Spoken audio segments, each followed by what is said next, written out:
what advice do you have for people that want to follow in your footsteps? I mean, most of my listeners are, if not semi-professional already, they're aspiring to do licensing and publishing professionally. You know, people want to figure out how to make money from this. What advice or tips do you have for writers that are new to this that want to follow in your footsteps?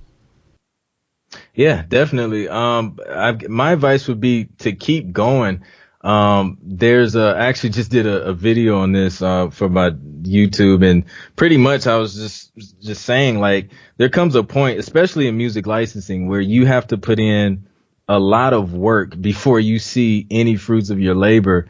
And it gets really tough, man, because, you know, when I first started in music licensing, it was like, you know, you're knocking out tracks, you're submitting them, they're accepting them, but you don't see anything for quarters. And, you know, maybe I think it was about a year and a half before I even seen anything. And it's that point that you have to work past to really reap the benefits. So the main thing would be not to give up, to keep going and just believe in yourself.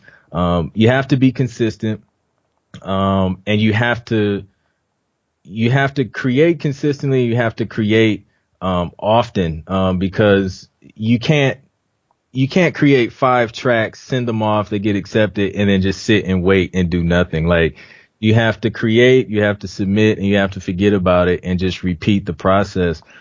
Just keep cranking out tracks, keep sending them. And then, you know, eventually things will start to snowball, and you'll see your hard work pay off.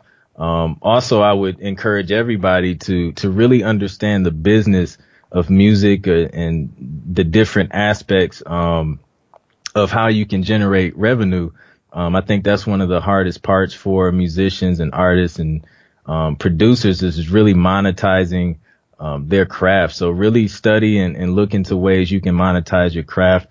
It doesn't just have to be the beat itself. You know, from a producer's perspective, you can sell, you know, loops and drum kits, and just kind of deconstruct your tracks and sell, you know, portions of those sounds that you've created over the years, and turn them into sound kits and sound packs, and then resell those to other producers who may need sound. So just really study, understand the business, understand publishing.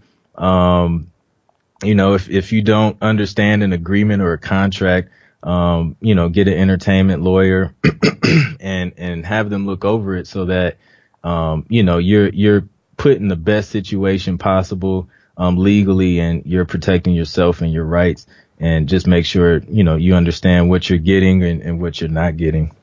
Yeah, man, that's really exciting stuff. I feel like in a lot of ways right now is actually a really exciting time to be a musician, just in terms of the sheer number of different ways there are to monetize music currently. I mean, there's things like YouTube and Spotify, obviously music licensing, music production in your case, video games. There's a lot of different ways currently to make money from music, and obviously you need to sort of learn each different medium and learn how to maximize your results in each different medium. But there's a lot of ways to make money right now if you know what you're doing.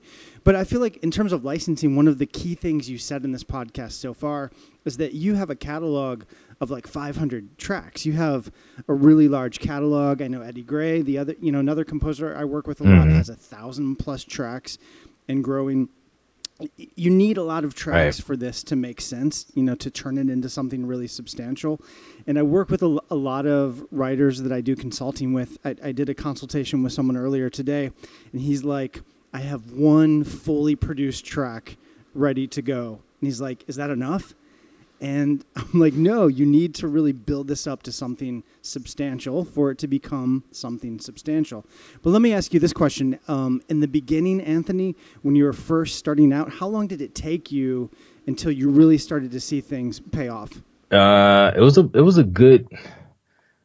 a good year before I realized something got placed, but there later, like a year and a half, 2 years later, I found out that a track had actually got placed soon after I had signed with the library out in LA.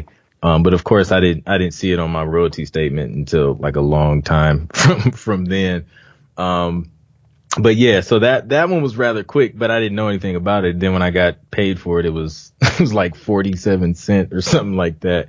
So yeah, I mean, man, to see significant money, it was a good 2 years. Yeah, it takes time, and that's one of the really kind of frustrating and weird things about this business is that a lot of times you don't actually find out about your placements until much later after the fact, Hmm. 3 to 6 months in some cases.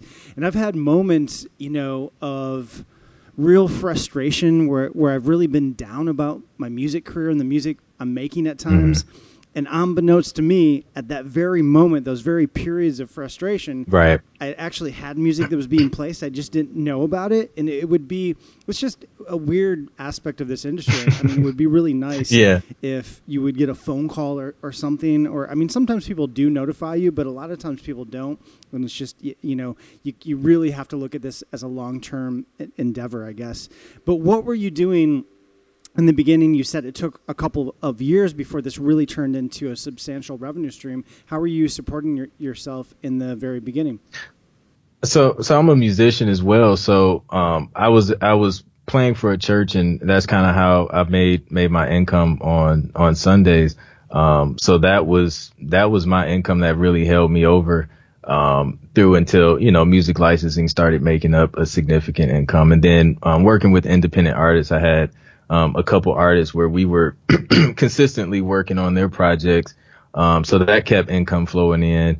And now since I really focused on the music licensing aspect, now I really want that to be the majority of my income, which it now is. I'm not exactly where I want to be yet. I set me a little plan up to get where I want to get, but yeah, that's what I was doing, while just waiting for things to grow on the music licensing end.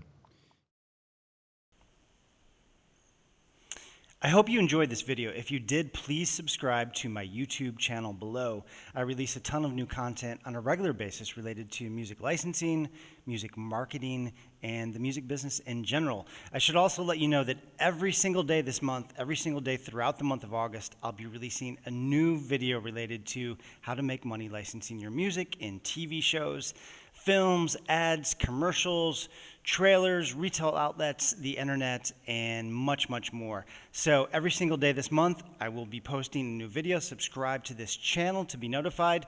I should also let you know that the 365-day music licensing challenge is starting the 1st of September. So if you want to take consistent action every single day for an entire year towards licensing your music in TV shows, films, ads, and more, be sure to register for the 365-day music licensing challenge between now and August 31st. There is a link for more information below this video. I'll see you tomorrow in the next video. Have a great day.